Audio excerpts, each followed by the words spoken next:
Her bir şişmen sinin köy çıgara. Her inişin jırga eylengen. Үлендегі her bir şık tomşısı әуірілі, nurlı сәйленге.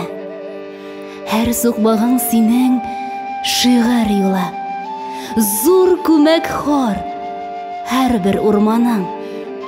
Ömür boyu көрем min оларының мәдхияләр жырлап тұрғанын. Керешин холқының ғұрур қызы Лена Бичарина 1951 елның 12 апрелінде тирәюнге бик көп оқымышлы белгечләр берген. Жырлы мұңлы Қойбыш төбәгенең Мәлки авылында яқты дөньяга аваз сала. Бу авазны ул чагында жылы җилдәй назлы, колакларны иркәләрдәй йомшак, күңелләргә шифа булырдай татлы, йөрәкләргә үтеп керердәй моңлы булыр диеп кем уйласын. Әнисе Анастасия Михайловна кызын керәшеннәрнең бормалы су буйыдай моңлы жырлары белән тәрбияләп үстерә. Авыр елларда 3 баланы bir ялгызы аякка бастырган ананың моңлануына шик чама булмагандыр күрәсең. Әнисе көйләгән халык җырлары, көрәшен көйләре бәләкәй кызның күңелендә мәңгелек урынын ала.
Бик сағындым bu жолы, бик сағындым bu жолы. Туғандарны сезіні көргеш, көңіл кәйләрім болады. Көңіл кәйләрім болады.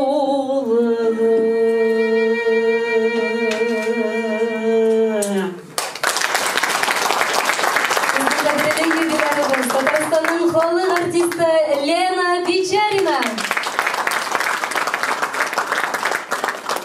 Хайырлы кич, арулар мисез, хөрмәтле карындашларыбыз, затлы ханымнар һәм зыялы әфәнделәр. Без бүген сезнең белән матур, туганнарча җылы, искиткеч, моңлы кичәгә җыелдык. Биредә бар да юбилярыбызның иҗатын сөюче тамашачылар, үзен шиксез хөрмәт итүче иҗатташ дуслары, карындашлары җыелган. Бу Татарстанның халык артисты Лена Бичаринаның юбилей кичәсе. Хөрмәтле карындашлар, үзебезнең Керәшен җыртында асыл карындашыбызны данлау безнең өчен бик зур мәртәбә. Һәм инде юбилярыбызны беренчеләрдән булып котлау өчен һәм кичәбезне ачу өчен хәзер мин сезнең каршыгызга Татарстан Республикасы Мәдәният министрлыгының җыелма анализ һәм мониторинг бүлегенең әйдәп баручы белгече Габдуллина Гүзәл Габделфәт кызын чакырам.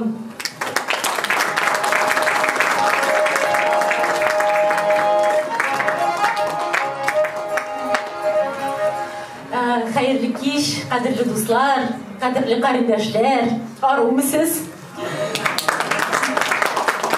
Хөрмәтле Елена Исмагиловна, сезне чын күңелдән шушы матур бәйрәмегез белән котларга рөхсәт итегез. 45 ел гомер, 45 елдан артык гомер, 45 елдан артык гомер сәхнә тотасыз менә. Искиткеч шундый матур, мөлаем иҗатыгыз белән шушы безнең халкыбызны, безне сөендереп торганыгыз өчен бик зур рәхмәт. Ул җыр-бию ансамбле булсынмы, ул филармония булсынмы, гел безне сөендереп, шулай иҗатыгыз белән дәртләндереп торасыз. Бик зур рәхмәт сезгә. Аннан соң менә безнең Мәдәният министрлыгында бит инде Туым җылдызы фестивале бар, Питрау бәйрәме бар. Без аны безнең муниципаль бәйрәмләр белән берлектә үткәрәбез. Шунда да сез гел ярдәм итеп, гел киңәшләрегезне биреп торасыз. Инде Бәрмәнчек ансамблендә сез иң беренче илһамланучы, ярдәмче, киңәшче булып торасыз. Алдагы көннәрдә дә, киләчәктә дә шулай матур итеп бергәләп эшләргә насыйп булсын. Исәнлек, саулык сезгә, бәйрәмегез белән сезне. Хәзер инде сез Республика Керәшеннәренең иҗтимагый оешмасы җитәкчесе Иван Михайлович Егоров исеменнән котлау өчен Елена Александровна Алешинага бирелә.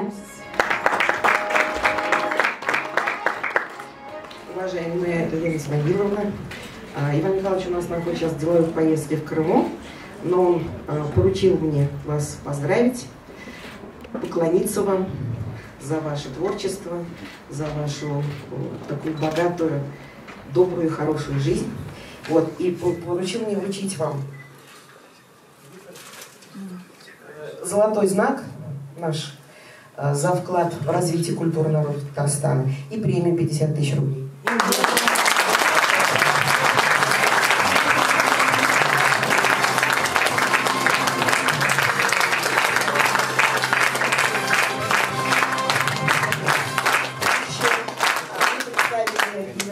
Государственной награде. Государственную награду мы с вами вручим Петрову 17 июля.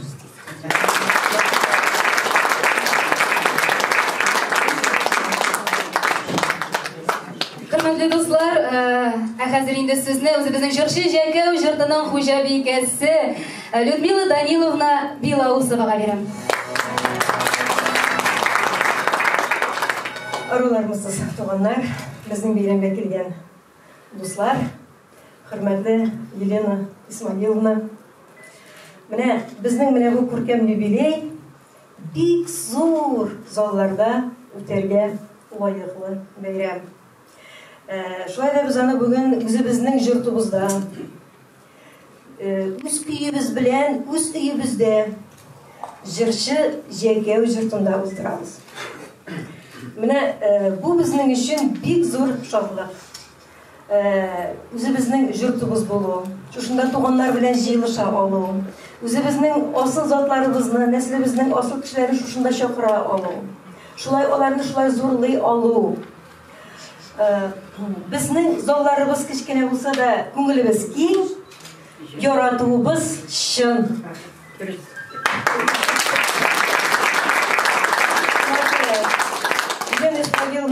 Саулык, сәламәтлек, иҗаты гөрләп торсын.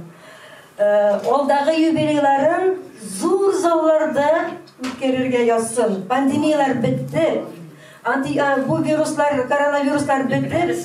Бу дөньяда зур залларга күчеп, Алла бирсә, Илһам Шакиров исемендәге залларда Елена Исмаилованың алдагы юбилейларын үткәрергә язсын. Без тугандар барыбыз да җыелышып килербез. Шулай бит. Biz bik yaratamiz.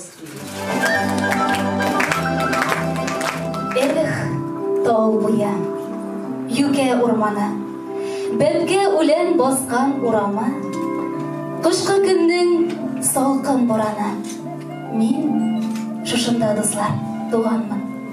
Шушы җирне, шушы һаваны иң тәү башлап күргән күзләрем. Шушы җиргә пишәтләнеп калган кечкенә тәпи эзләрем. Күп җирләрне иңләп буйладым, тик шулай да урау юлларым. Юлларымнан бигрәк уйларым шушы җиргә мине тарталар. Кайтып керсәм яшәргәндәй булам, бөтен заман бөтен арулар. Тузаны да аның зарарсыз күк, һавасында гүя дару бар. Ул коткарыр, ул аралап калыр, бәлә казаларга юлыксам. Кеше диеп мине йөртмәгез, шушы җирне әгәр онытсам.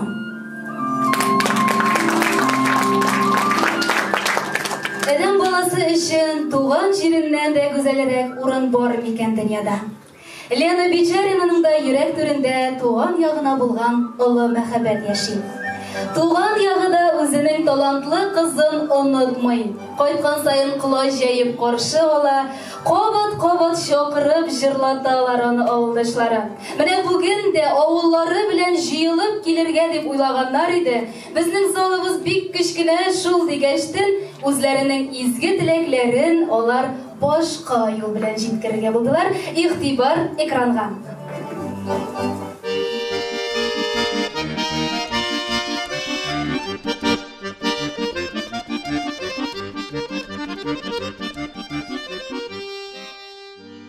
Мин, конечно, Лена ападан күпкә яшенде. Абыем белән бер класста, 1-нче класстан 8-нче класска кадәр мәктәптә укыганнар. Лена абыемның сүзе буенча гына әйтмәкче булам инде мен. Лена апа укыган вакытта да бик каты тырышып укыган кыз бала, җыр-моңга бик каты оста кеше булып чыган ул. Шуңа күрә бөтен концертларда активистка була. Бер нинди мероприятиедә безнең Мәлки авылында Лена ападан башка үтмәгән. Башта инде менә Роза апа әйтеп үткәне буенча инде менә монда хәзер садик территориясендә мәктәп булган. Шул мәктәптә 1-нче класстан 3-нче класска кадәр укыганнар. Аннан соң инде мәктәп булган безнең Мәлки авылында, Жугары авыл дип әйтәбез инде шунда. Лена апа турында сөйләгәндә инде шундый моментлар искә төшерәсе килә. Халык телиннән без бит инде анаганнан күпкә яшь кешеләр шулай булган. Лена апа халык арасына, халык теленә, татар теленә дип әйтергә, татар халык теленә керәшеннәр арасыннан үзенең җырлары белән зәңгәрчелек, шатырлар белән килеп кергән кеше.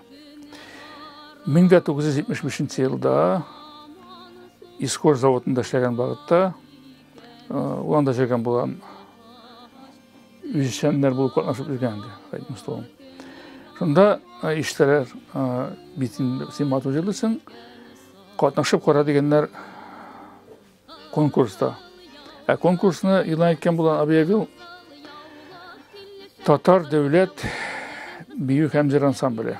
Rusçasında Государственный ансамбль песни и танца. Şolay buğay. Şundan katnaşlarımda 150 kişi. Şol 150 kişi arasından 5 kişi отбор. То есть bularını üzerine alırlar. Şuların birisi bulandı как раз bizniki Lena apa, Lena Biçerina. Şundan sonra onun bütünlüğü видимо başka tırmış başlanıp gitti. Lena apa bizim yılları bilen hayatını şu üzeri bitkenden sonra yani hali şunday başka bir образование bulmamıza gerek bu ölüştendi. Потому что başta kirip karagan pedagog bulga tiregendi. Ama lakin видимо kire almagan, konkurstan üt almagan. Şolay buğay. Şunda Lena apa üzerinin başka tırmışın başka ziberadi gibi etire kiregendi. Şol ölüşte, şol ülkede işli 19 yıl, целых 19 лет. Şunun sonunda 20 yılın işlegen filarmoniyada. Mında bu illerde şebinde 150 kişiden bitinde отбор etkenden sonra onu talanlı ettirip o ölüşke образованиесі olsa işe alınlar. Şol devirde Lena apa köp illerde bulgan. O vakitten de Sovetler Soyuzı bulgandan sonra şunday возможностьта bulgandı. Birlikten karaganda Lena apa çıkan Tırıl ansambl bula algan странных социалистик лагерде бейтірек керегінде бұл Чехословакия, нарсанда Венгрия, Румыния, Финляндия особенно, анда бейтін татарлар көп, Германия, андан башқа болған Африка елдерінде, Дүрт Африка елінде, Иракта болған, Иракта әлі отношениялар морт Россия белән бик төгәл булмаса да, әмәләкен бұл елдерде, хәтта Япония кадәр җиткән алар. Барлыгы 15-16 ilden artık ilde de bulunanlar. Oğulda bizde Lena apa bik kota dereceli kişi. Oldaki yıllarda saban tuylarına da koyup matur konsertler koyup bitetirgan idi. Bitinde oğullarını bileler, üzerinin zor şahısları bilen. Sen koysa oğuldan değilsen, bizim oğuldan şol değilsen, bana şolay debiteler. Lena apa'nın merki isimin Tatarstan'a bütün dünyada arkan kışındı. Üzerinin avtoriteti bilen, üzerinin körlüğü bilen. Şuna koy, Lena apaga biz barımızda merkeliler, bunda biz medeniyet yurtunda, don kültürde biz bizim de bu yüz vaktinde Lena apa üçgen batta, bizken batta iske kulübüydü bu жаңа klub как раз. Lena apa'nın da zor büyük şahs bulgan için, bu ona göre onu zor şarkıda janda çağıştıralım bitindi her koysun. Bir vakit eski terbiye mektebini açkan battı. Это 96 год, по-моему. Bizim birinci prezidentimiz Mintimir Şaripovich kelgandan so'ng shunda Lena apani chaqirgan bo'lganlar. Lena apani tanib ola bu bitindi первое лицо государства. Lena sen bundan ishab. Ayta men de bo'lmoqdan bitirgan deb. Mana bu bir moment. İkincisinde Şoluk Şaymiyev tarafından aytilgan so'zlar Tatar jir biyu ansambli Tatarstan'ın yüzük koşu. Mana iki çağıştırma deb aytira kerak. Mana shunday zo'r darajali kishini o'zini bilamiz. Mana şu pandemiya diler bitinde, pandemiya yılları vakitlarında ele koyta almadı oğulga. Benim de bu Lena apalarının kürsüsünde kilin, jeykenlerinde Lena apa koyta oğulga. Mında hazır onun opazları jeykenlerinde koytup daça dibetimiz de şuşunda endi onların da mayayından koytup küzge kadar mında bularlar. Lena apa da şul vakitlarda koytup onlarga bulaşıp gite ol üzesin min halk artistkası deyip başını bir kata yukarı tutup jermey. Hem kişi bilen de kişisin kişi itip, olasın ılı itip, oğuldaşlarına hürmet itip. Nerse deyip ettim, Lena apaga 12 aprelde bu yılgı yıldan da 70 yaş tula. Lena apa biz sizden bütün oğul bilen üzüm isiminden şahsen sizge isenlik sağlık, uzun ömür, Алдагы жылларыгызда уңышлар инде сезгә бары тик җырыгызны ташламагыз, җырларыгызны карыйбыз. Әле күптән түгел генә җәмит тапшыруында да сезне карадык. Бик каты ничә мәртәбә күрсәтсәләр дә без аны кабат бөтен эшләребезне ташлап карадык. Лена апа, сезгә уңышлар, бары тик уңышлар, исәнлек, саулык. Безне авылны онытмагыз, кайткалагыз. Лена апага бары тик зур уңышлар теләр идек. Саулык, күңел тынычлыгы. Инде бераз генә куяндыр укыган идем шунда. Шул юлларны перефразирую дип әйтергә кирәкмесен инде, мондай юллар белән бетерәсе килә. Җырларда җырланганча, һәр кышның үз агасы. Лена апа безнең авылның Мәлкинең сандугасы. Кайбышның сандугасы, Татарстан сандугасы. Рәхмәт. Кадерле кәрендәшләр, ничек яраталар Лена ханымны якташлары. Хәзер инде бирегә юбилейны котлар өчен Кайбыш муниципаль районы башкарма комитеты җитәкчесе Макаров Алексей Николаевичны чакырам. Рәхим итегез.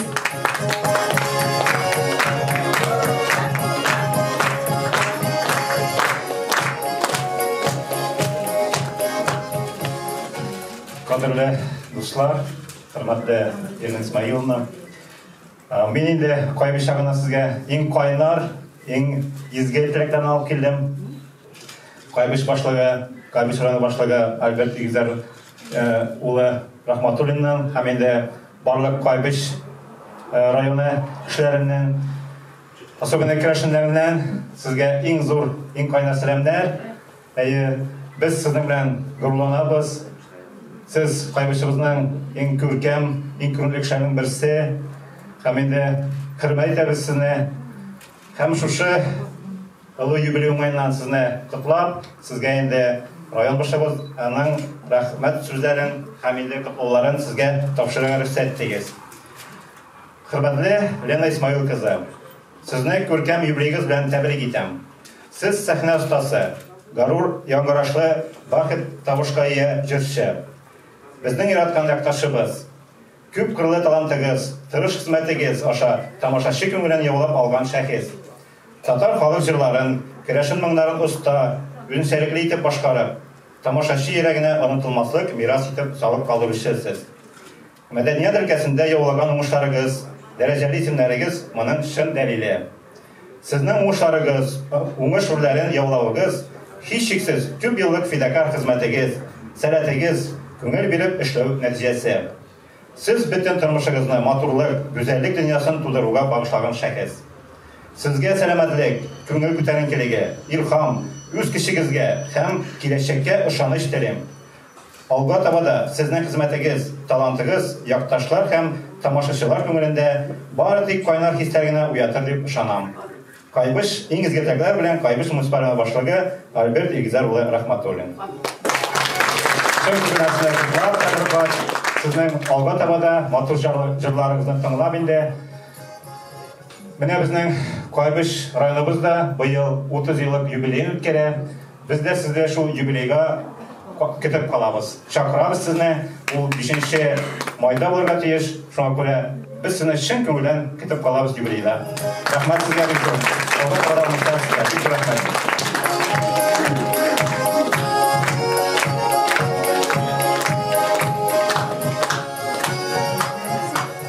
Рәхмәт матур теләкләрегез өчен. Хөрмәтле тамашачылар, бүген безнең кичәбездә Елена Исмагиловнаның нәкъ үзе кебек уникаль шәхесләр, уникаль кунаклар. Шулай ук хәзер сезне Лена Печеринаның якташы, авылдашы, республикабызда санаулы гына калган бөек ватан сугышы ветераны Малов Александр Михайлович. Белән без бер авылдан, Кырбаштан. Мин 14 яшеннән авылдан киттем, шунлыктан без аның белән бик күп аерылышма бар. Мин керәшен телен онытмадым, но минем язгы алуларым барысы да орыс тілінде. Сондықтан поздравлений позволительно с вашего разрешения на русском языке. Не президент я, и не олигарх, не раздатчик.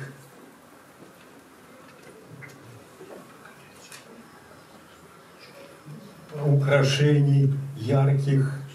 Не жди от меня ордена или какие-то роскошные подарки. Скромен мой подарок, но зато за это ручаюсь головою. Я сработал его для вас с собой. Прими подарок, строго не суди. Читай малого, растудыть туды.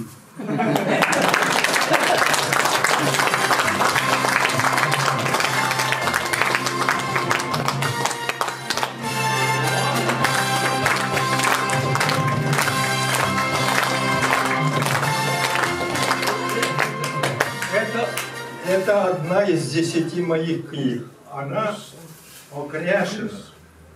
Истории возникновения, становления Кряшин. И половина объема посвящено по существу карабашским вообще событиям и что там происходило. Тут найдет о себе Лена и о своей семье. Я по существу вручаю. Bor bileklerinde ilk kaderli bilekler. Zor rahmet sizge Büyük Vatan Savaşı veteranı Malov Aleksandr Mikhailovich. Әлі якташлар құтлауымның белән генә бетмәгән икән. Хәзер мин сәхнәгә җырлы құтлау өчен Александр Бичаринны чакырам. Каршы алабыз, дуслар.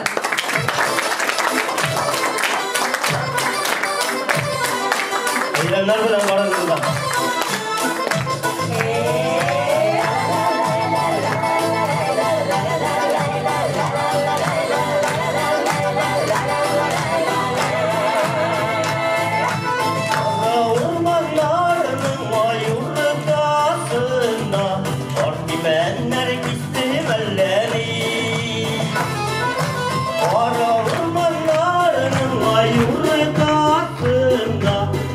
Benler gitti melleri, Karürlekler giderim, Evlemede küllerde, Şeyin kızlar şeyilirler, Şeşe hatta billerde, Karürlekler giderim, Evlemede küllerde, Şeyin kızlar şeyilirler, Şeşe hatta billerde.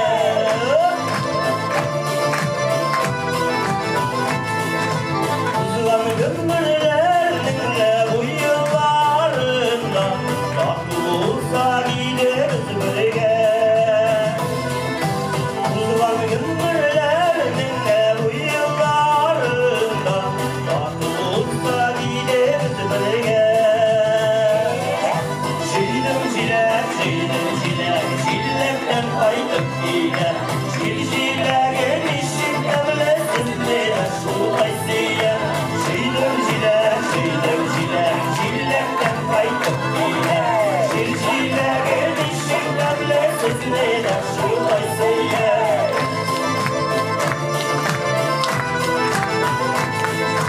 Suylarında layık diyen şapka Altın tenke taktım elleri. Suylarında layık diyen şapka Altın tenke taktım elleri. Çilek, dörtleyenler bilen Göz yaşımızı dost işlerinin görmeyenler bilen. Çilek, dörtleyenler bilen Göz yaşımızı dost işlerinin görmeyenler bilen. Göz yaşımızı dost işlerinin görmeyenler bilen. Göz yaşımızı dost işlerinin görmeyenler bilen.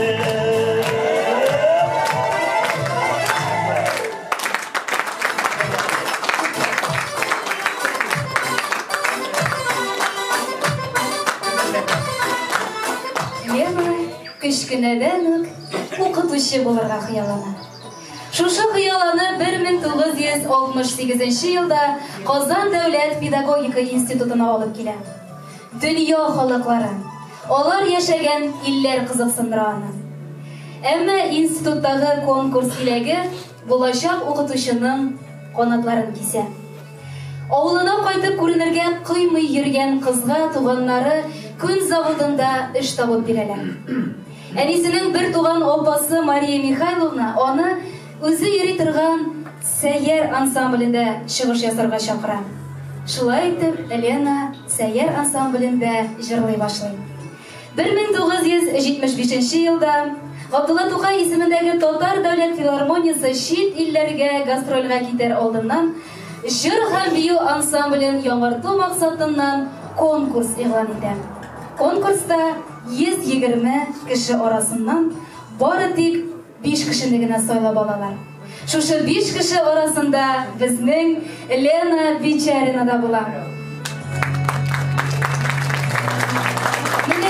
Шуннан соң башлана да инде аның балачак хыялындагы география белән танышу дәресләре. Италия, Франция, Япония, Германия, Төркия, Финляндия, Ирак, Африка илләре. Лена Бичарина шуларның һәр кайсында татар җырларын, керәшен көйләрен тамашачы йөрәгенә салып калдыра. Хөрмәтле Елена Исмагиловна, Татарстан дәүләт җыр һәм бию ансамбле сезне күркәм юбилеегыз белән чын күңелдән тәбрик итә. Халкыбыз җырларын югары профессиональ дәрәҗәдә оста итеп башкарып, киләчәк буыннарыбызга мирас итеп калдыруда сезнең өлешегез бик зур. Иҗади шишмәгез бер кайчанда саетмасын. Тәнегезгә сәламәтлек, җаныгызга иминлек, тормышыгызда зур уңышлар телибез. Һәр вакытта да кояш кебек балкып, елмаеп, якты нурыгызны өләшеп яшәгез. Без сезне бик нык яратабыз һәм бик нык хөрмәт итәбез. Хөрмәтле тамашачылар, каршы алыгыз. Сезнең каршыгызда Татарстан дәүләт җыр һәм бию ансамбле.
легендарный государственный ансамбль песни и танца Республики Татарстан поздравляет вас с юбилеем.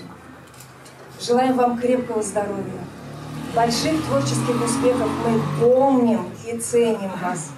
И по доброй традиции нашего коллектива наиболее яркие и выдающиеся артисты ансамбля награждаются медалью Государственного ансамбля песни и танца Республики Татарстан за творческие достижения.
Gurur яңгырашлы бәрәхәт тавышы беркемне дә битараф калдыра алмый. Шуңа күрә Лена ханымның җырлары да озын гомерледер. Бу җырларда бит бер генә дә кыйммәте вакланмый торган тормыш фәлсәфәсе ята. Лена ханым, менә сезгә киләсе соравым, шушы халкыбызның онытыла барып та хәзинәгә тиң булган җырларын халыкка кире кайтару теләге кайчан туды? Һәм менә шушы легендар Зәңгәр чиләк җырының тарихы белән бүлешеп китегез әле.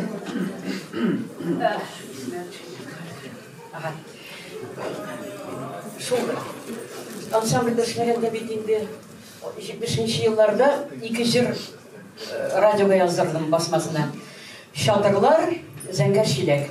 Ул халыкка шул хәтле әйбәт кабул ителде, шулай бит Георгий. Асылы шатырлар инде. Мине шул Зәңгәр чиләкне җырлагач, элек без язучылар белән һәр вакытта концертта катнашалар иде. Мин килгәч, Зәңгәр чиләк килде. Илһам абый күрә, Зәңгәр чиләк килде. Бер мәле миңа бик ошады ул. Шунысы. Мин Илһам абый Зәңгәр чиләк килде, Илһам абый әйтмәгән Зәңгәр. Алса керәшен кызы. Шулайтыр, минем даже немечеләле исемдә Зәңгәр чиләк булды. Нигә бейтем яздырдым соң инде моны дип. Ул да популяр бит. Вот шулайтыр, маның ул җырны безнең ансамбльгә Максим Горький клубында бір абзый эшлейдер, исемен оныттым, шул китерде. Акчашылган әле Мөхәммәд абый. Лена бизгә тавышыгызга туры килер дип, без Венер Хасан белән өйрәндек. Менә аның чыгышы шул. Миңа хәтле кеше җырламады инде. Бу теге ничектер минем индивидуальный сольный булды. Татар халык җырлары әлбәттә инде кичкенә вакыттан ук әйткәнем бар. Әни заманында уен башлап җырлаучы булган инде. Һәр кеше әнисе җырласа баласы җырлый. Яни шулай диләр бит. Мин шуларны күреп, аны радио тыңлыйдык без элек. Зифа Басыровалар, Әлфия Абзаловалар, бөтен мәктәптә альбомлар соңгыларга тайдык, 12-дә суббота-воскресенье һәр татар халык җырлары була. Без шуны инде менә булай итеп татар җырларын тыңлыйдык. Ул нәрсә булган? Ул безнең йөрәккә сеңгән. Менә шуннан ничектер инде менә шул җырлар арасы аларны тыңлап өйрәнеп, ана филармония килгәч, Әлфия апаларны тыңлап, Илһам абыйларны тыңлап, менә шулар бөтенесе шул нигә җиткердем менә татар халык җырларының мәхәббәтенә дип әйтәм. Менә тагын да легендар бер җырыгыз Тау буе җыры.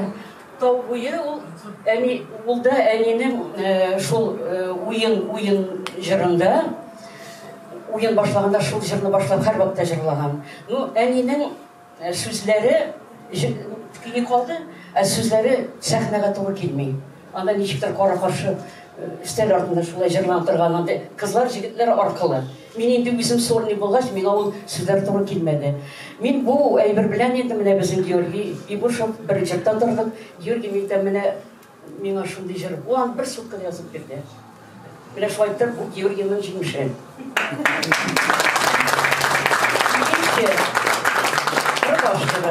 Ул да аны шулай әнинең җыры. Ул да язып бирде. Хәзер Кыргыз җырына килгәндә халык җыры булып чыга. Корпоративларда җырлыйбыз бит инде Марсель Гагизов. Бер мәлне минем җырны җырлый. Мин җырлаган җырны. Кырбаш. Яшьләр җырлыйлар хәзер. Бөтенесе бадыра. Но керәшенчә түгел. Юк. Әйбәт җырлыйлар. Но менә юк. Теге ничекләр ни дисез баралар. Души Крашинский юк. Георгийның шундый ике җырлы менә халыкка үтте, үтәчәк тә тагын шулай җырласыннар. Мин яшьләргә җырласыннар иде дип тырышам инде, өйрәттем. Җырлыйлар. Рәхмәт, Георгий, рәхмәт. Зур рәхмәт, җырларыгыз гомерле булсын, яшьләр дә җырласын, киләчәк буыннарга да тапшырырга насыйп булсын.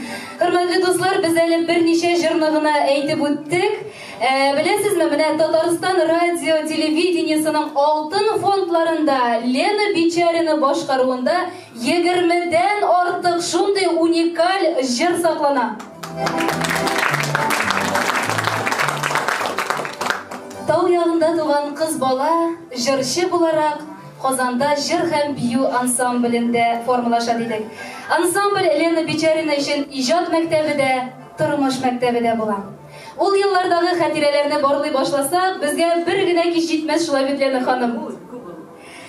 Ансамбльнең озак еллар буена сәнгать җитәкчесе булган Россиянең халык артисты, РСФСРның һәм Татарстанның атказанган сәнгать эшлеклесе, профессор Лима Галиевна Кустабаева да сезгә үзенең котлау сүзләрен җиткерә. Игътибар экранга.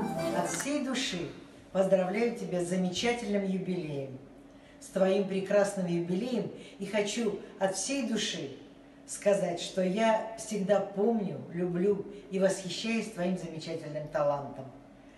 Я думаю, что каждый человек, когда слышит «Зәңгәр чиләк», «Огыдель каты ага», «Чатырлар» и множество других произведений народной музыки, когда слышит кряшенскую народную песню, каждый знает, что это поет Лена Бичарина. И пусть так всегда будет. Лена, я считаю, что сегодня очень уместно будет вспомнить еще одного нашего друга, твою наставницу, замечательного хормейстера Венеру Хасановну Гараеву, которая так безвременно ушла от нас. Аның урыны ыжмахта булсын. А тебе хочу, Леночка, пожелать от всей души дальнейших творческих успехов, большого счастья, много радости всего самого хорошего в жизни. И самое главное, крепкого здоровья. И хочу пожелать успехов и здоровья всем твоим близким, родным и друзьям. Всем тем, кто сегодня пришел тебя поздравить. İdil bitul, tiren bitul, king bitul. Bugünkü kişini biz yokka gana su boylap dip atamadık. Bu жылы bir kiş, Lena Bicharina'nın ömür yolu boyunca motor bir seyahat. Onun durmuş yolu da avul inişinden başlanıp, zor dengizge kıygan idelkilik. Ул сызган бүтін кей жиһанға тараlasıman. Оның жырларында халкыбыз язмышы, тарихы чагыла. Лена ханым, хәзер менә шушы залда утыручы барлык тамашачылар исеменнән сорар идем сездән шушы халкыбызның яратып җырлана торган су буйлап җырын башкарыгызны.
Bizning qadrli yubilerimiz. Alqışlar. Lena hanım, bugün сезне бәйрәмегез белән, юбилеегыз белән котлап төрледән төрле бүләкләр бирәләр, шулай бит. Ә киләсе бүләк айрата да үзенчәлекле булыр. Бу сезнең белән бергә Татар дәүләт җыр һәм бию ансамблендә эшләгән иҗатташ дусларыгыз, ветеран биючеләр Григорий Сергеев һәм Сания Файзуллина башкаруында бүләк биюе.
Дорогая Леночка, я тебя очень люблю. Ты нужна зрителю. Мы тебе желаем крепкого здоровья, долгих лет жизни, оптимизма, всегда хорошего настроения. и радуй нас своим творчеством и божественным голосом.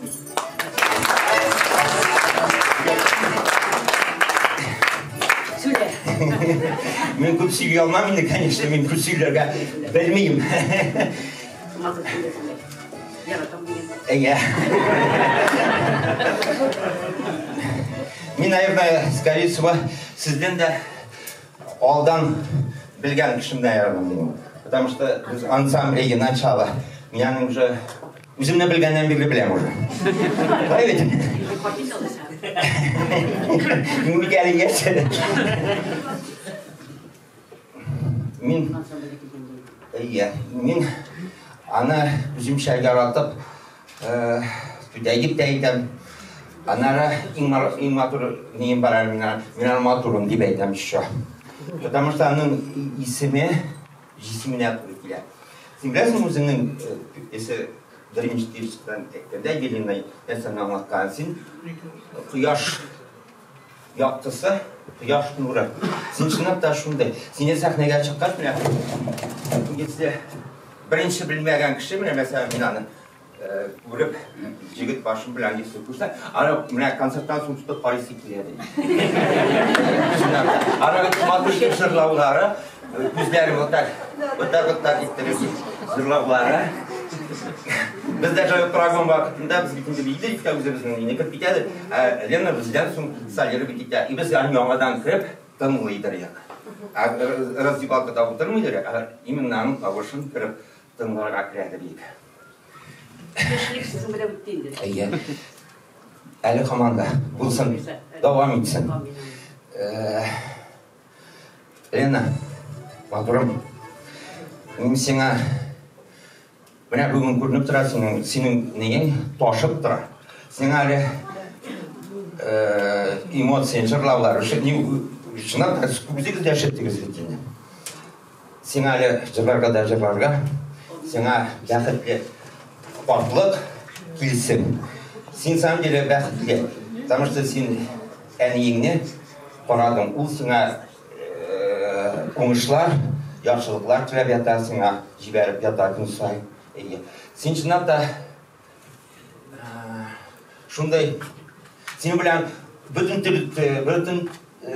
темаларға сөйлесіп болады. Сен потому что кішіні обсуждайтмейсің, сенің көңіліңде бүтін шисталық қына.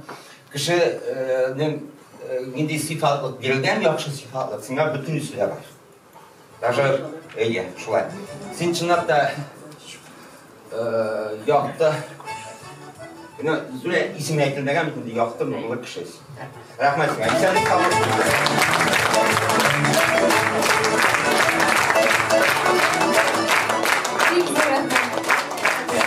Батыр тілектеріңіз, яқты қатирелеріңіз үшін зор рахмет.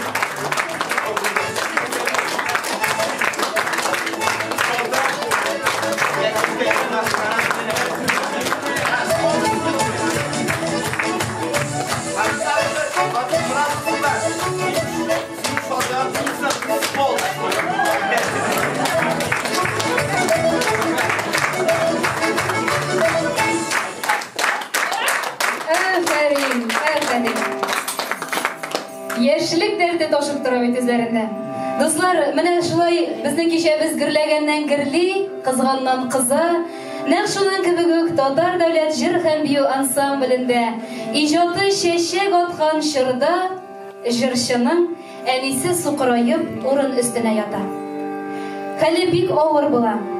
Лена ханым ике дә уйламый яраткан эшеннән баш тартып, әнисен карый. Нәтиҗәдә иҗат эшеннән шактый ераклаша. Әмма бу гамәленә ул бер генә дә үкенми. Әти-әниләр турында сүз чыкса, кайберәүләр нишләп шулай эшләмәде микән дип керсенеп куя. Андый вакытларда мин эшемнән генә шөкер, әнием өчен барысын да эшләдем дип горурланып утырам ди ул.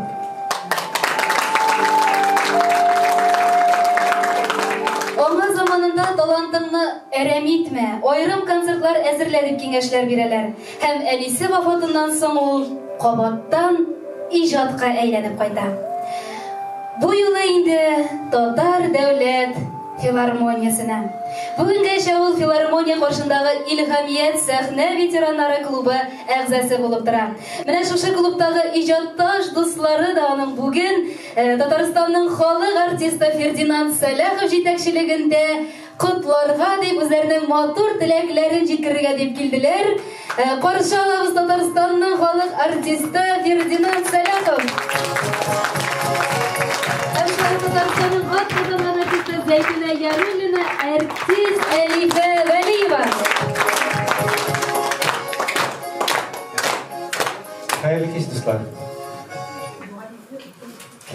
Kelmemden kızımlar.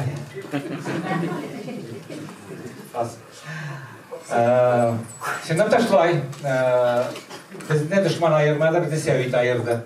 Biz yaktaşlarıyız.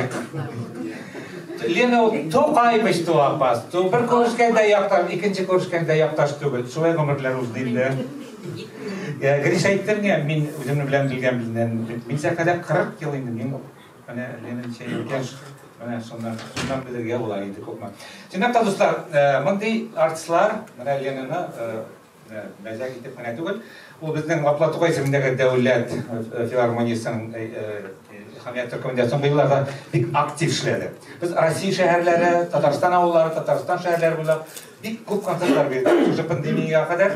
O Hamiyet İcat Türkmen bizden 2004 yılda Aplatuğay isimindeki devlet filarmoniyasının direktörü Kadim Nadesh Nurulli'nin ideyisi bilen Prezidentimiz Rüstem Nuraliyev hem Metin Şerif'in maddi yardım bilen uyuşturulan idi. Şimdi 2004 yıldan beri şu hizmette bir көп konsertler uyuşturdu. Bu İlhamiyet İcat Türkmen şu yolga gitken indi Lena jırlayala, çıgala, bar sanatga, sahnege, sanattan gitip sahneden gitkenleri de var. Alarında көңілі бар, yaşarga kerak, maddiyağı var, şularında maddiyağını da hem ruhiyatını tuttur için uyuşturulan idi ol. Lena elbette bunda bizning tüpke jigilgen jırçılarımızın birisi. Çünkü xalq мәхәббәте анарда әле һаман бар, аңа булган. Xalq аны онытмый, ни өчен онытмый? Табигатьтән булган бик сирәк тавыш. Монда берничә алмыйсың. Ходай Тәгалә Ленага шундый тавыш биргән. Бу тавышлар бик сирәк туалар. Алар түбән тавышлар, альтлар, меццолар, алар бик сирәк. Менә ничектер соелмый калган крашеннәрдә калган ул. Аларда сакланган.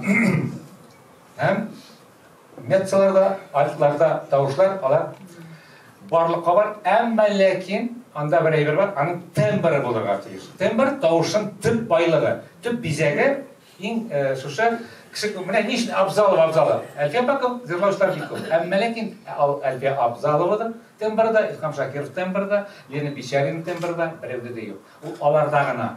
Алар шуның белән туган, шул төсләр белән. Алар үзләренең тавышлары белән төрле паннолар, музыкаль картиналар яза беләләр. Менә махсус специалистлар, менә монда башында утырайын тагы крашны, ул аңлый инде аны. Георгий Ебушев. Мен на консерваториядә 7 ел интектем тоже. Ул миннән соң килде, мин инде укыйды идем, аны тотып китерде мен Главы Галиев.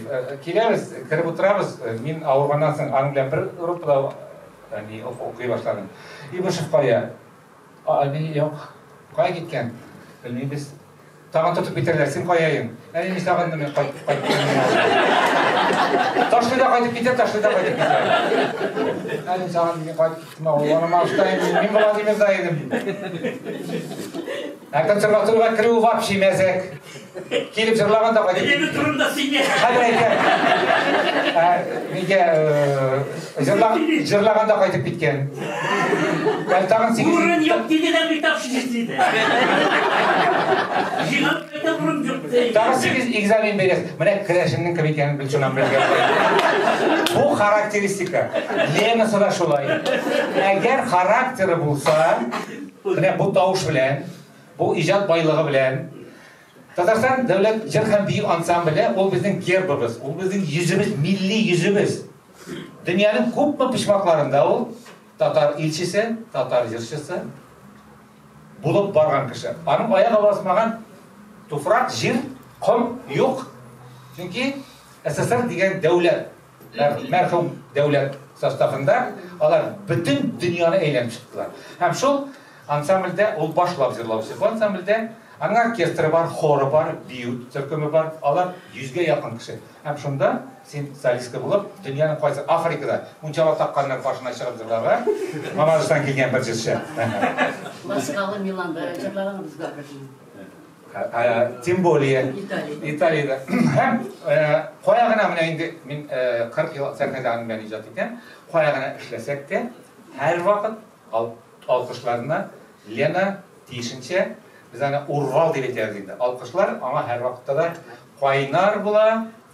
Hem sırau bir qachanda tege sahneden o'zining o'kshasi tovushini chiqib ketmaydi. Под собственных каблуков третья в Индузана. Алай шығып кеткен. Но Лена тігі емшақ деп айттық те жыр дәулет ансамбліне бик көп шикарный тауышлар. Шолық мына Мамадыштан келген Гүлназира Талиповалар бар. Тағын башқалар бар. Менің қатарда бар. Әмінекен характер yok. Күреше біле тұрған характер. Сәнғатта спорттағы кіріп күреше білсең генә яшәп қалып була. Demek şapart kına, ekerindine, kasal mişağına, gayret silemişağına. Kışı silegende de art bilen oturup, Alfiye Par'ın bir sözü var ya, ne vidal, zadım sidil dingi şital diyen bilen. Bana şu şok deviz bilen, zadım sidil dingi şital bilen, jitmişke kadar jitti. Bir kaçanda, bu karakter, kasala başlasam, kadar başın şavu güzelir. Anda, gördün mü? Bu, bunda. Физикалық шоу дүрілер алады. Олардың характерлары да шондай. Сәнғатта міне шоу керек. Соңа көре сені бәлкейім құтылайым, исән сау бол, соңдан өшірбіз. Тағын ижад сенің әлі мүмкіншіліктерің бар. Бұл яшың, әлі бұл балиқ болған яшың сенің предел түгіл әлі ол. Соңа көре İlhamiyet біздің ішлеп кетер ола берсе, дүниялар тегізленір. Biz шығарып сәфәрге, шабата киндірелеріні бейлеп қой. Сен сау бол.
Академия шындақпаға шулай Лена білен енді санларны көбейтеміз енді ғұмыр бойы сахнада бірге яшаған, бірге ижад еткен, һәм дүния бойлап ижади саяхатта яшаған тағы бір артистті бұны шақырамыз.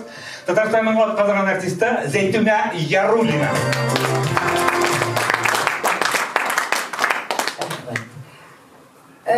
Хайырниса тупи көршісі розышканы егірі атлай өтіп барғанда тоқтатты.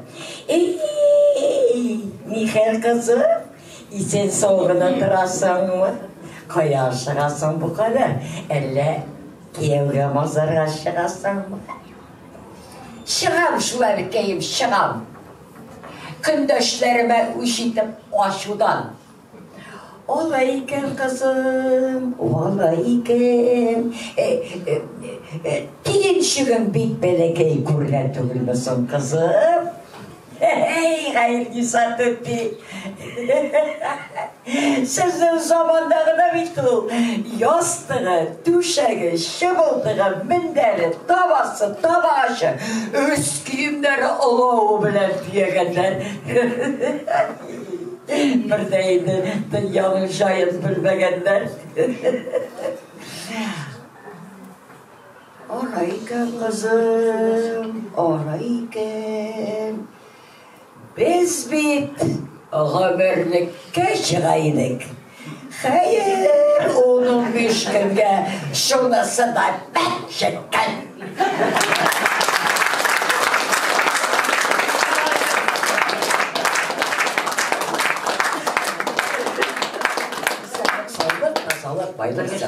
Біркәштерге yazsın. Әліп бар еді біздің конференция деген әйбірлер бар еді. Телевидениеда бар еді дикторлар, дикторлар, выпускающие журналистлар деп атайды. Шығарып тұрушы журналистлар.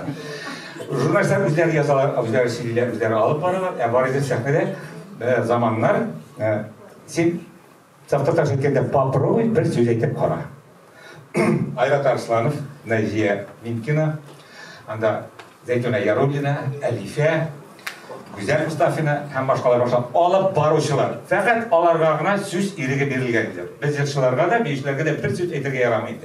Hem türlü janrda var idi monologlar. Hem alar Tatar edebiyatın propagandaları idi. Ne şundalarının birisi, özü muzikal, özü nefis söz ustası Әлифә Вәлиева.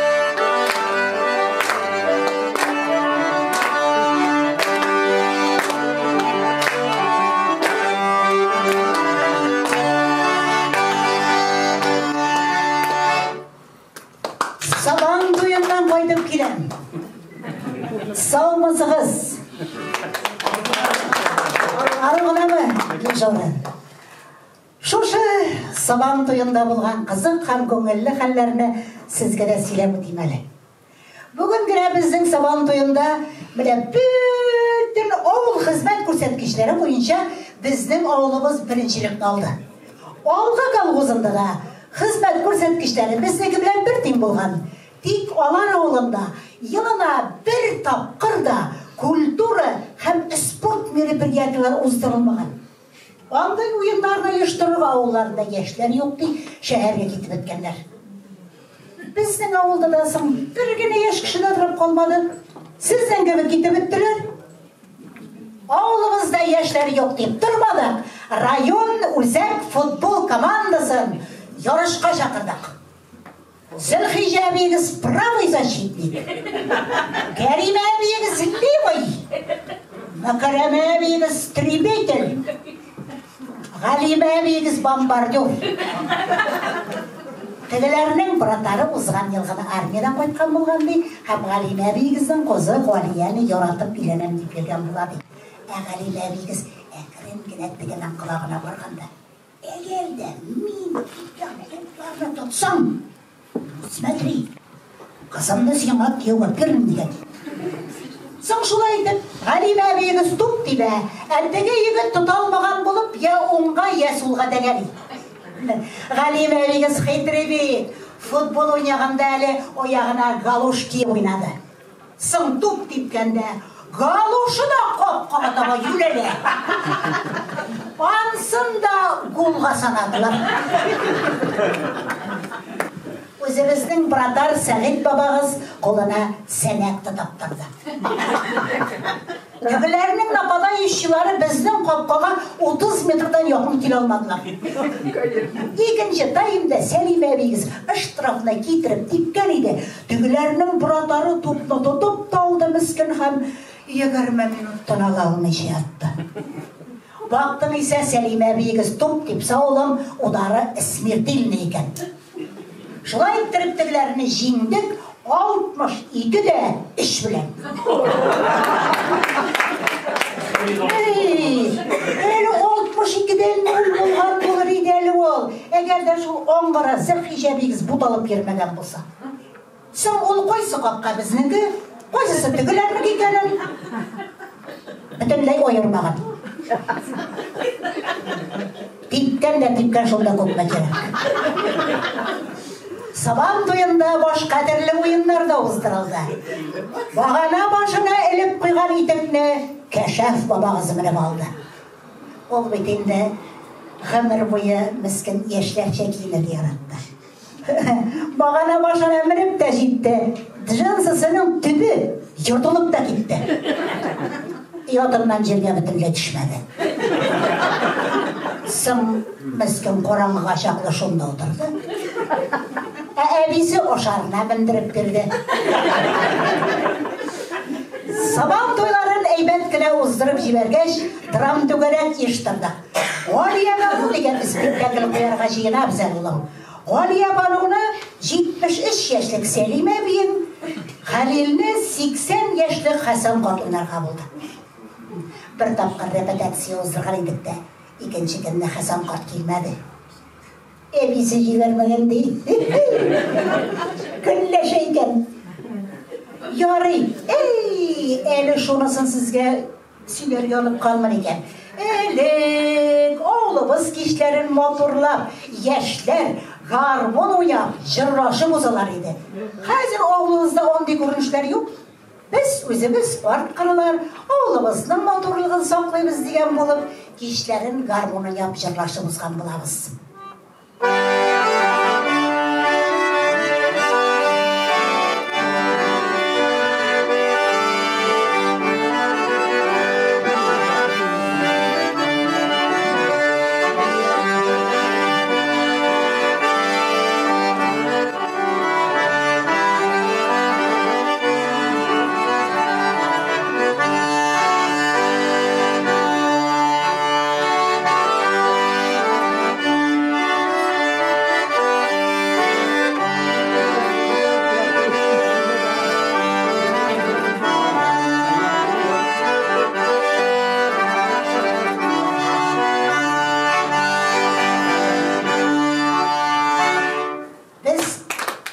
Қызлар, бабайлар, егітлер болған балалар. Олар бізді әрі сатып қойған балалар. Кешегіне мені Кәшәф бабағыз сатып қойды. Түнлі көзім көрмеш ол. Егеш мен аны елтіп қойдым енді. Нешәлі мен айтам, егін кіші қыз кішіні ұзатып, үйіне кіртіп қоярға тиеш. Ол мені керден кетірі келді. Сың шулай етіп таң атқаншы 55 рейс ясағанбыз. Қартым Бәдри Жамалай бегіз артынан кеткен болған. Олар көл бойына шешкелер жиярға түшкенлерді. Орып, хәллерінен тойғаш, таң атқаншы қойын түбінде атқандар. Ертен трактор білен барып алдық. Мәне шулай көңілі тіріп яшап ятамыз біз ауылда.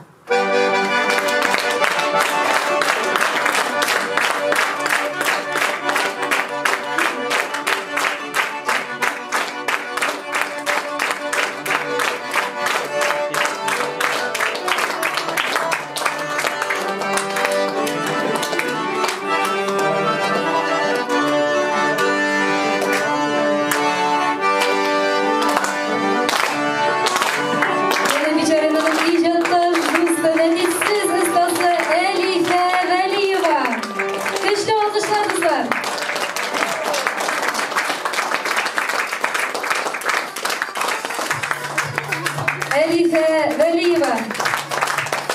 Әфәрин.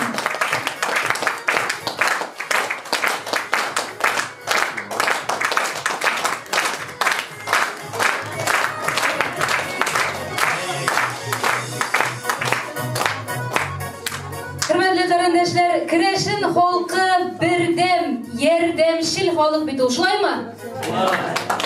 Шулаймы? Мөмкин ничек? Менә шулай шул. Үтенеч булганда кире какмыйлар, авыр чакта бер-берсенә ярдәм кулы сузарга һәр вакыт әзер торалар. Бары бергә юлга уртак диләр бит безнең халыкта, шулаймы?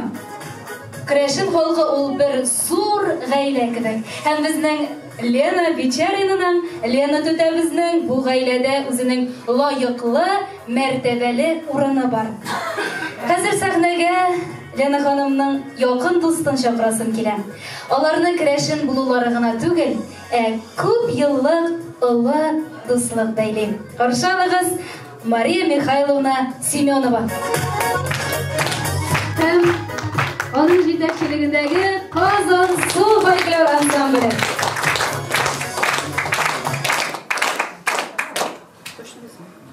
Лена, мен Исмагил дип тормыйм инде.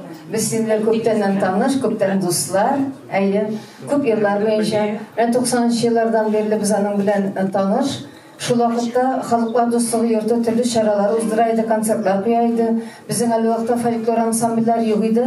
Лена Исмагиловна чакыра идем. Пожалуйста, килегез әле, җырлап китегез әле дип. Лена һәр вакытта килеп җырлап китә иде.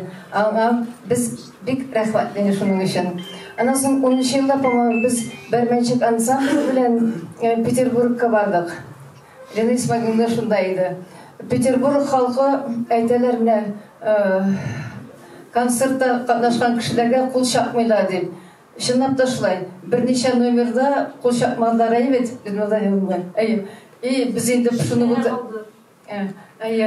аннан соң Лена җырлый башлады, Бәрмәнчек җырлады. Кул чаба басып, арттагылар басып кул чаба башладылар. Лена Исмагиловна ул вакытта менә икенче Зыкина дип атадылар. Менә нинди кеше ул безнең Лена. Лена сиңа тагында исәнлек, саулык, озын гомер, тагын иҗат шишмә бер кашана саякмасын. Әле бу Татарстан сәхнәләрендә генә түгел, Россия сәхнәләрендә сиңа чыгыш ясарга Ходай насип итсен. Амин шулай. Шулай бергә яшик. Безнең Керәшеннәрдән сам иң якын дусларга гына җырлый торган бер генә куплетны җырлап карыйм әле. Кара урманларны эшләр әйләндем, таянырларга таякайлар тапмадым. Таянырларга таякайлар тапмадым.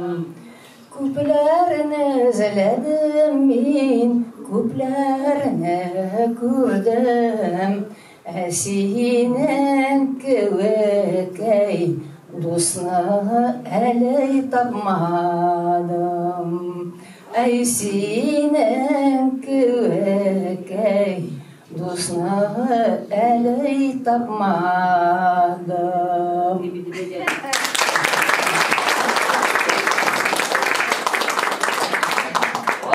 Американец.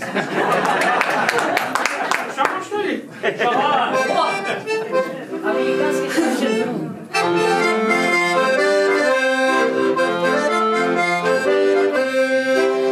Урамнардан біз ұзайық, урамнардан біз ұзайық, алтасымалар сузайық жол, алтасымалар сузайық жол, алтасымалар алтайнәсін, алтасымалар алтайнәсін, шәштер бірге бәйләсін.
Азат Хусайнов.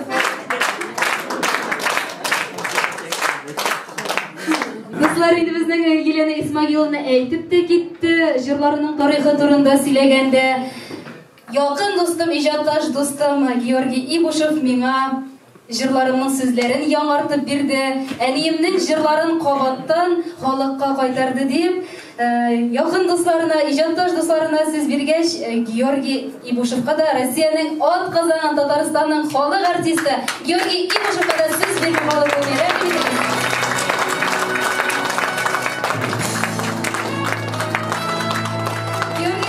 Микрофонга сөйләмичә булмый, чөнки безне яздыралар, радиога да яздыралар. Шуңа күрә микрофонга. Менә туганнар,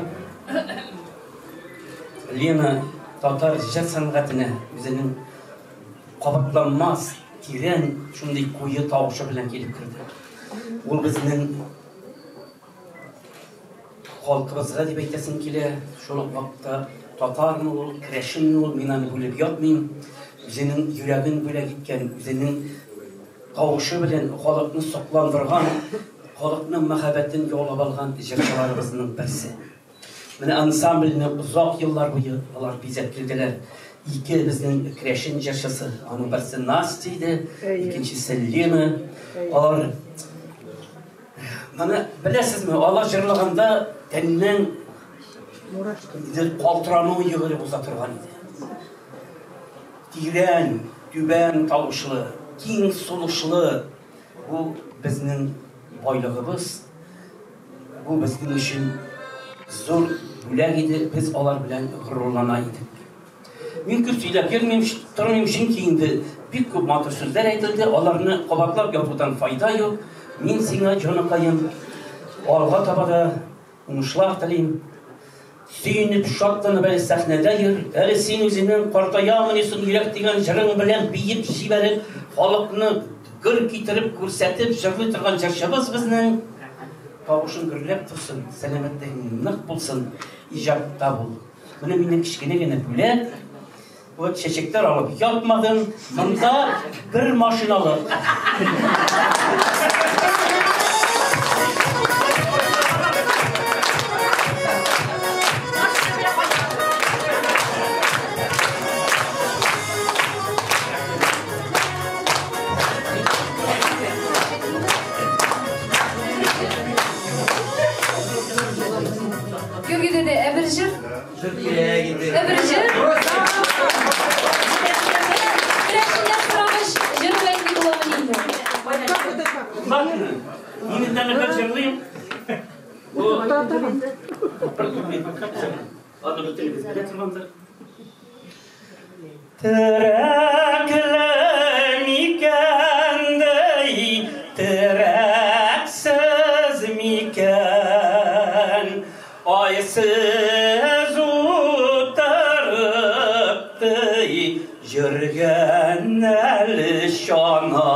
Йөрәктән чыккан гына йөрәккә барып җитә диләр бит. Лена Бичаринаның йөрәгеннән ургылып чыккан моңнары 46 ел иҗат гомере буена күпме йөрәкне җылыткан да, күпме күңелне юаткандыр. Шуңа, менә шуңа хөрмәт итәләр, шуңа яраталар аны тугры тамашачылары. Бүген аны котларга дип Мамадыш районыннан да кәрендәшләре ашкынып килеп җиттеләр. Хәзер инде котлау өчен сезне мин Мамадыш районы мәдәният бүлеге җитәкчесе Степан Петрович Спиридоновка һәм Мамадыш районыннан килгән делегацияга тапшырам.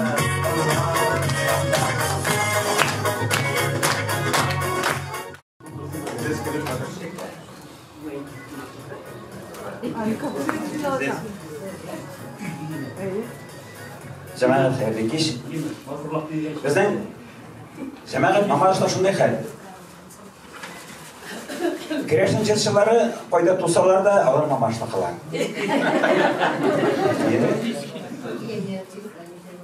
Bizden onlar arasında şista bizde tuğanlarının birinci ekine.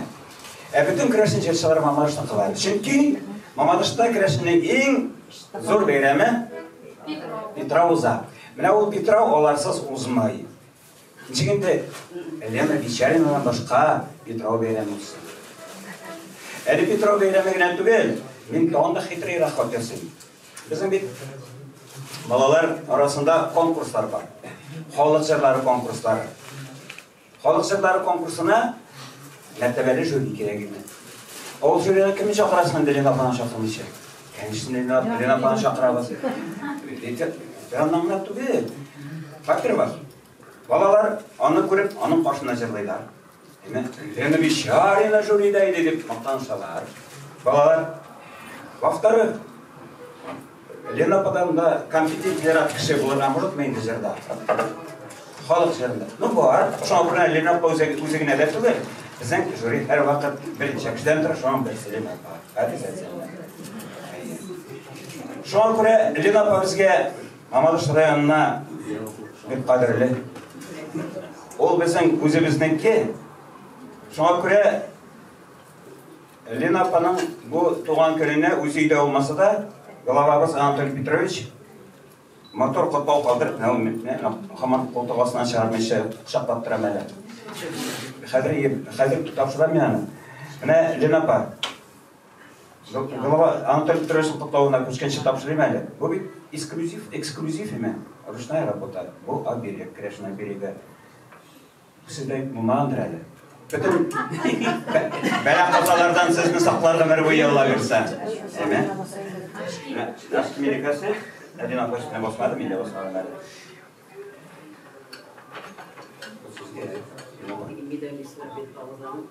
İyi. Чистое золото. Но часть золота мында. Мында Анатолий Петровичтің құтлауы һәм конвертісіндегі валюта. Ну, валюта дұрыс российская валюта, бізге российская валюта қадірек. Шай. Анам, ішіндегі мотор сөздеріне қойтташ, Анатолий Петрович есімінен сөздеріне қойтташ оқырсы деймін. Görüldürüm.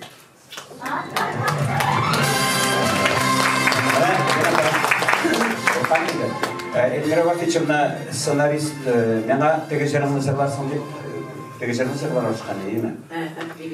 Evet, мына космонавтика бәйрәмен еткенде, космонавтлар ішітсін деп қоты қышқырып жырлаған ей. Міне тауыш жоқ. Фройды қарайсылар ма, жоқ ма деймі? Космонавтлар ішіткендер ме, жоқтыр ма? Инопланетяндар келген, видимо, мүгізді инопланетяндар сүзіп шыққандар ей. Тауышта хикаямыз. Но жырлан, конечно, іштәлігі береді. Попробуем. Азат, попробуем. Rusça diyor. Kreşinler Rusça bilenlerken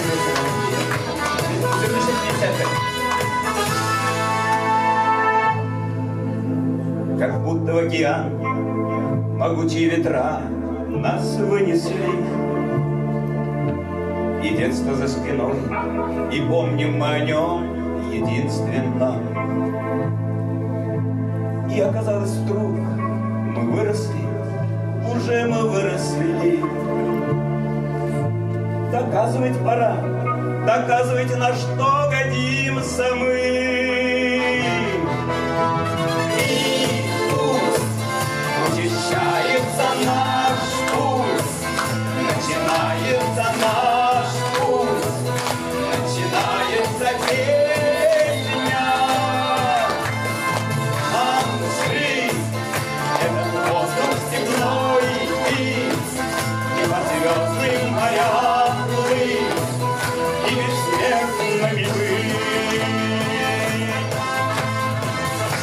Пройдем по земле с огромными ее закатами. Научимся любить и плакать, и молчать у знамени. И утро настает, и в лица нам глядит загадочно. И чего-то ждет от нас, но этого пока не знаем мы. И пусть учащается наш путь, начинается наш путь, начинается песня. Нам жить этот остров земной бить, и по звездным морям плыть, и бессмертно видеть. И пусть учащается наш путь, начинается наш путь, начинается песня. Нам жить этот воздух земной пить, и по звездным морям плыть, и бессмертными быть.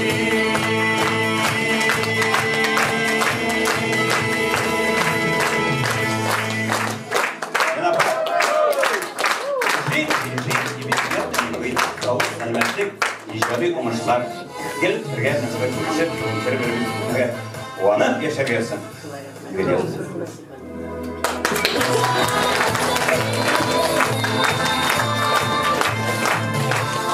Şimdi aytganimcha Stefan Petrovich ol o'zigina kelmadi, Aybet. Mamadish rayonidan folklor kollektivi da keldi. Po'qirov folklor kollektivi rahim eting sahnaga.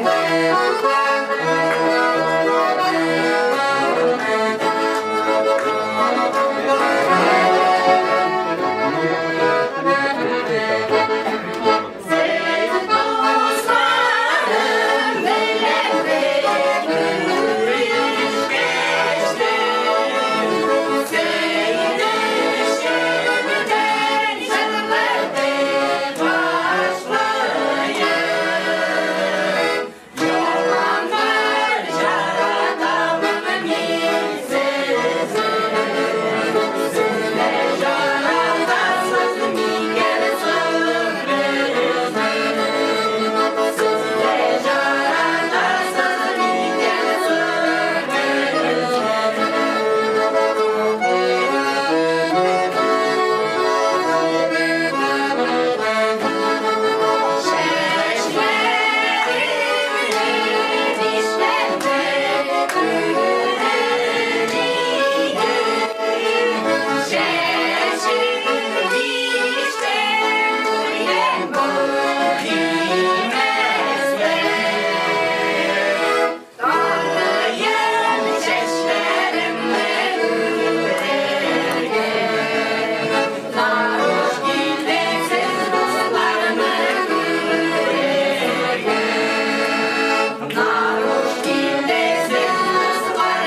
бик тыйнак.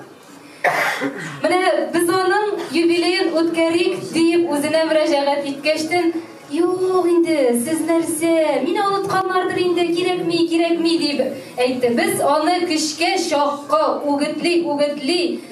Менә шушы әйдәгез үзебезнең Керәшен йортында гына, үзебезнекеләрне дә чакырып, җылы итеп кенә үткәрәбез дигәч кенә ул ризалашты ниһаять.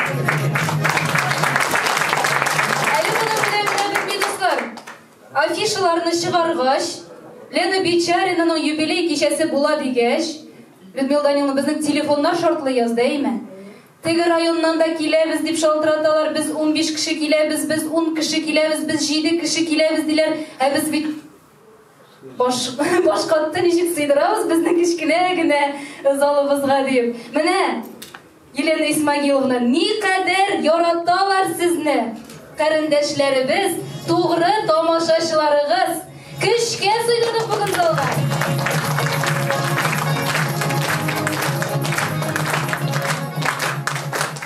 Һәм хәзер инде котлар өчен сүзне Казан Керәшеннәр оешмасы исеменнән филология фәннәре кандидаты, асыл кәрендәшебез Максимов Николай Валентинович бирә.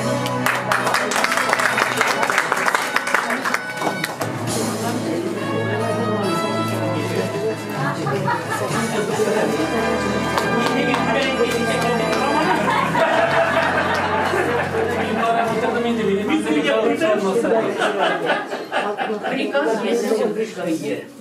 Жанымда басып тұрады. Қарындашы, міне ең бірінші сөзден башисым келеді 90-ынчы еллар турында. 90-ынчы елларда Керәшеннәрне күтәрү хәрәкәте ул бик җиңел генә бармады. Шунда безнең танылган артистларыбыз Галина Казанцева, Георгий Ибушев, Лидия Ахматова, Лена Бичарина, Григорьева. Менә алар ничә генә фестиваль үткәрелсә дә, барысы да шунда катнашты. Һәм халык нигә килде? Халык шундый зур залларда шыгырын тулып була иде. Хәтта басып торучылар да күп була иде. Шуңа күрә менә чын Керәшен ул һәм бик яхшы Керәшен. Качествосы бар. Аннары менә әйттеләр әйме, төрле илләрдә булган ди. Төрле илләрдә татар җырларында җырлаган, Керәшен җырларында җырлаган, ләкин анда ул җырның Керәшеннеке икәнен берәү дә белмәгән. Вот. Хәзер ярый. Шуңа күрә, теге аермыйбыз без дип әйтү бик үк дөрес түгел, әз генә аерырга да кирәк. Әгәр дә әз генә аермаса, без бөтенләй бетәбез. Ә безнең бетәсе килми. Менә хәзер шигырь яздым.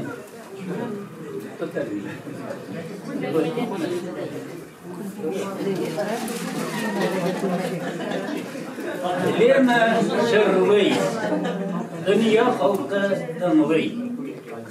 Аңлап тыңлый микән моңнарын, аңлыйлардыр, моңнар аңлата ул, җир йөзендә кемнәр барлыгын. Керәшен җырын тыңлый Италия, тында алмый тыңлый японнар. Җыр моңнардан аңлап була. Җир йөзендә әле бездә бар.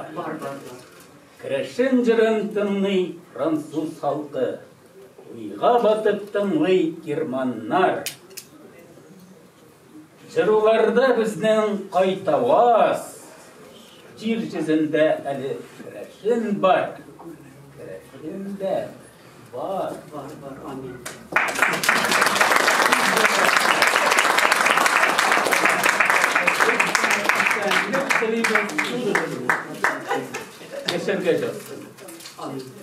Kazan Kreşinleri isminden buldu bu. Kazan Kreşin uyuşmasından. Dur Ahmet varsa. Çok sağ rahmet kutluğunuz için.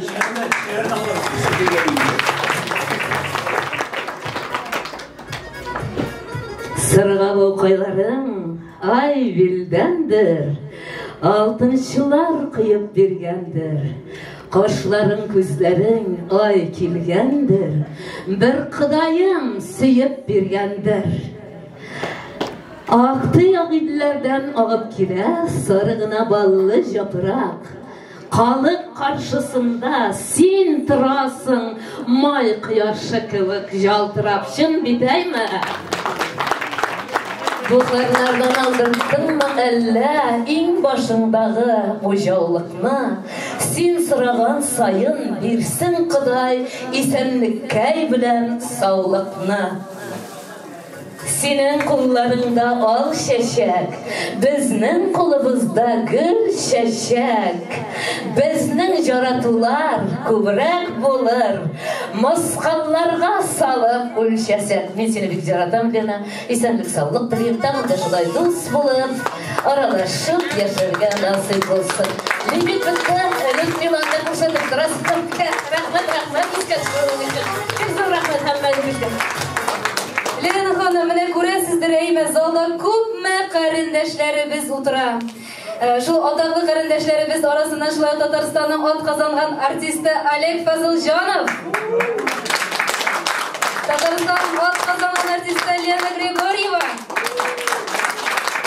Tanıngan shoira, genial shoira, Koreya teatri direktori Luiza Yansuar. Людмила Даниловна, тагын әйтмәгән кешеләр бармы? Барысы да безнең qarindoshlarimiz.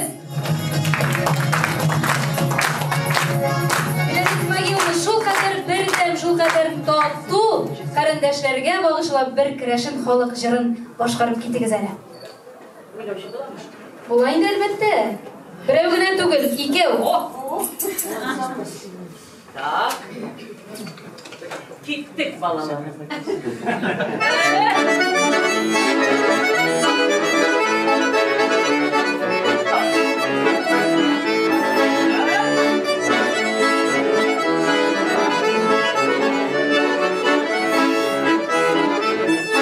Uyuyup şenlerdim, şapmadım. Birli genler alıp laha kapmadım. Bu becerilerle şırdım, elin şahizdim. Sizden yakınlarını laha kapmadım. Bu becerilerle şırdım, elin şahizdim. Sizden yakınlarını laha kapmadım.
stüdeyken. Görgü de maşinalı akşam bir de nasılsa juvarıga maşinalı. Şey bilen. Lena temin tudi dip söyleşem. Менә сиңа İlham ağabeyinin ben gönülmez bir jırın akapelini gana jırlap gideyim ben senin için. Bu mümkün bulsa. Limit bana ezgine girilir mi? Çünkü minutlarına niksanıyasın.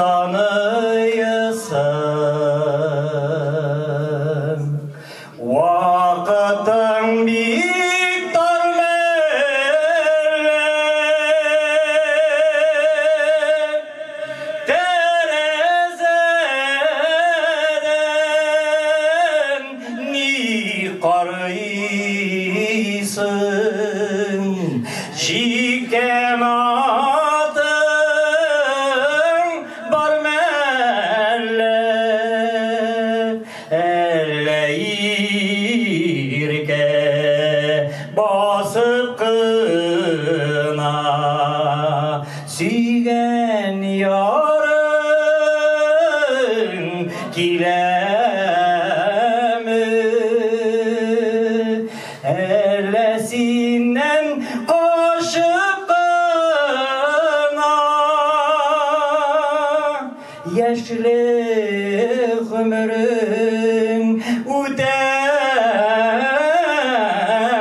Татарстан Республикасы Министрлар Кабинеты карары нигезендә керәшеннәрнең Берменшик дәүләт фольклор ансамбле булдырыла.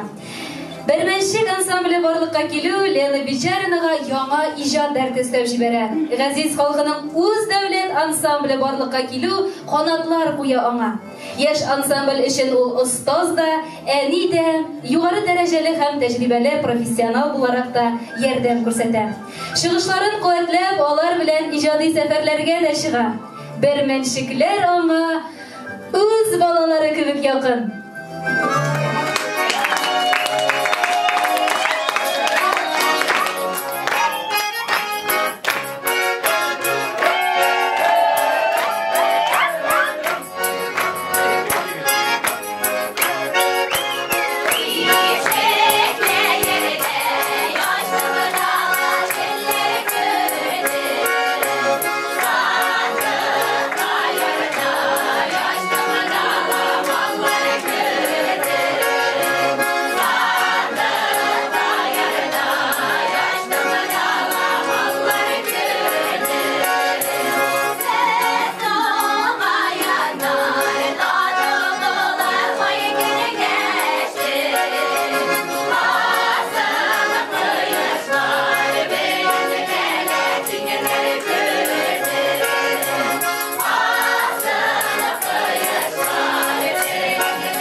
Татарстанның атказанган мәдәният хезмәткәре Артур Владимирович Поляковка һәм ансамбльнең сәнгать җитәкчесе Татарстанның атказанган артисты Эльмира Вавичевна Кашаповага бирелә.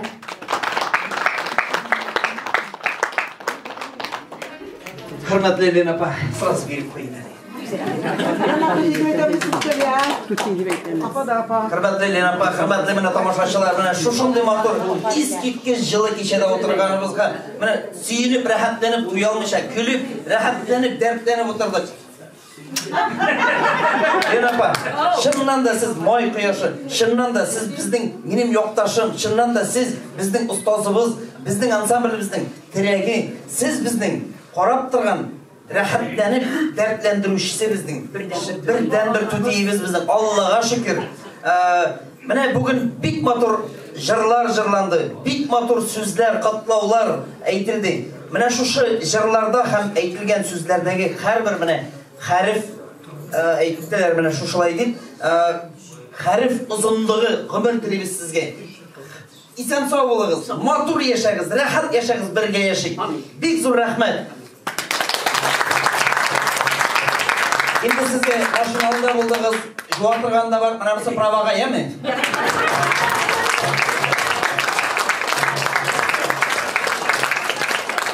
Дорогая Леночка, я тебя знаю уже на протяжении 30 с лишним лет, да? В 90-м году я пришла в ансамбль песни и танца, где Лена стала сразу же моей наставницей. Мы с ней вместе сидели в альтах, и она сразу меня взяла под свое крыло. Меня защищала, мне помогала. И вот так судьбе было угодно, что через сколько-то мы с ней поддерживали дружбу, дружили.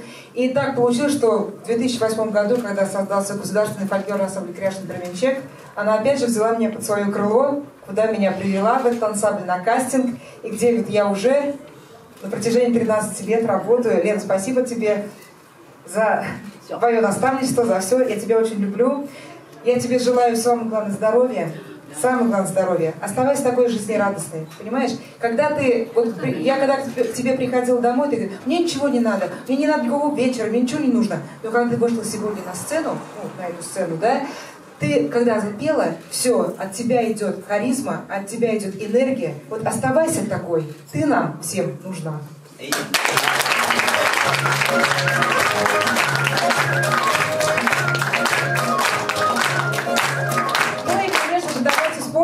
Не уходим, да? Как мы пели, когда ты у нас была наставником в 2008-2009 год, с нами ездила на гастроли, и вместе с нами Карбаш.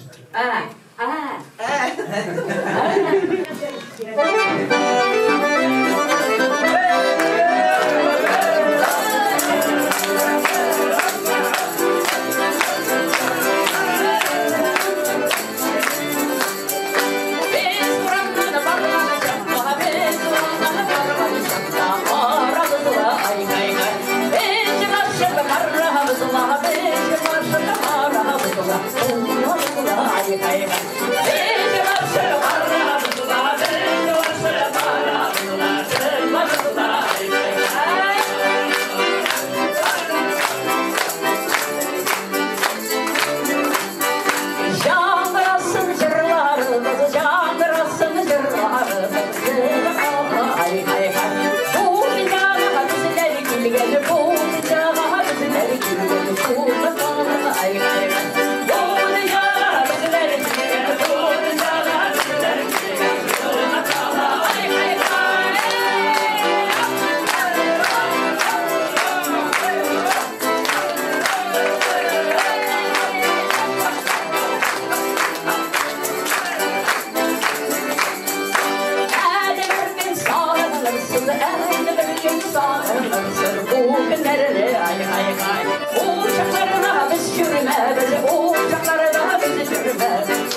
Афәрин. Хөрмәтле дуслар, барыгыз да ишетеп торгансыздыр инде, әйме әле генә җырланган җыр безнең Лена Бичаринаның туган ягы Кайбыч төбәге такмаклары булды. Белә идегезме? Молодцы. Кардәшләр, Лена Бичаринаның иҗат юлы ул үткәннән бүгенгегә килә торган моңнар юлы. Бу вакытлыча популярлык алу гына түгел. Бу юл мәңгелек. Ул халыктан килеп, халыкка китә. Ул илче. Үзенә төшкән шул бурычны аңлап, 1000 еллык шул моңны илтүче, киләчәк буынга тапшыручы. Ул моң үткәннәр моңы.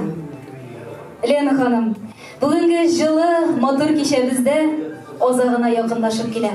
Һәм инде сезнең Тугры тамашачыларыгызга, яраткан кәрендәшләрегезгә, иҗатташ дусларыгызга әйтер сүзләрегез бардыр. Рәхим итегез. Мин чынлап та бу кичәгә рөхсәт бирмәгән идем. Бүген Даниловна әйтә, юк, Лена, бу безнең планга кергән, моны эшлибез инде дип. Рәхмәт, Лена Даниловна. Менә мин булай шикарно булыр дип уйламаган идем. Уйладым бит. Это супер. Бик зур рәхмәт. Бик зур рәхмәт.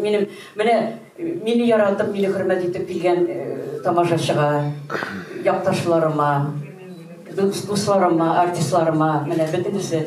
Хайдар, менә безнең Хайдар утыра, безнең директор Илхамиятнеке, шәп җегет, безнең апас җегете. Хайдар, рәхмәт сиңа. Сине күрсеннәр әле.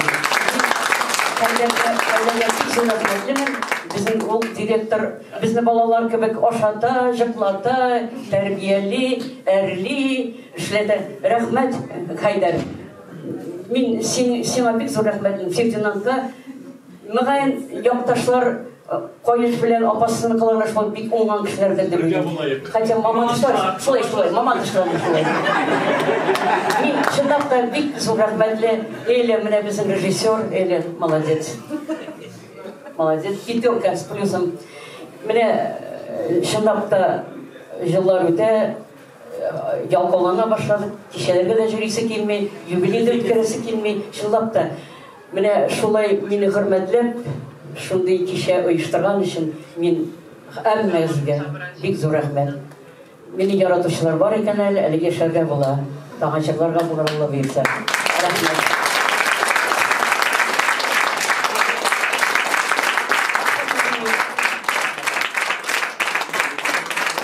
Siz olmasa jır vardır. Vardır. Kaya jigitler. Jigitler. Lena hanım başkarığında legendar jır. Bizim giymin. Kartayamın isim yerde. Kartayamın.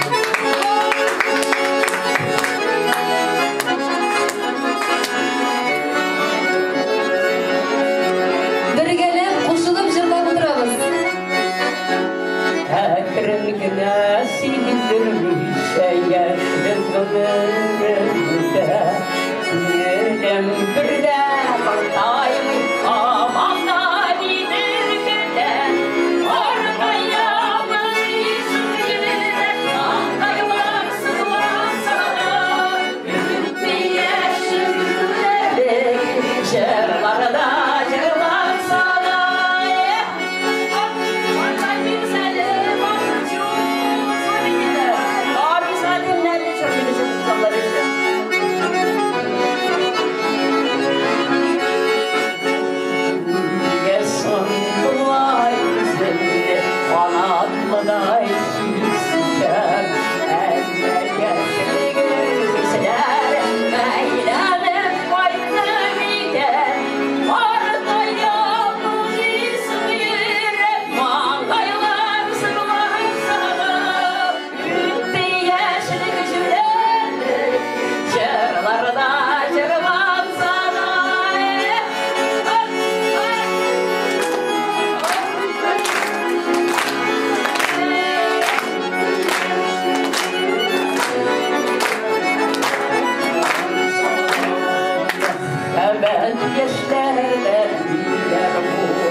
Dağlarda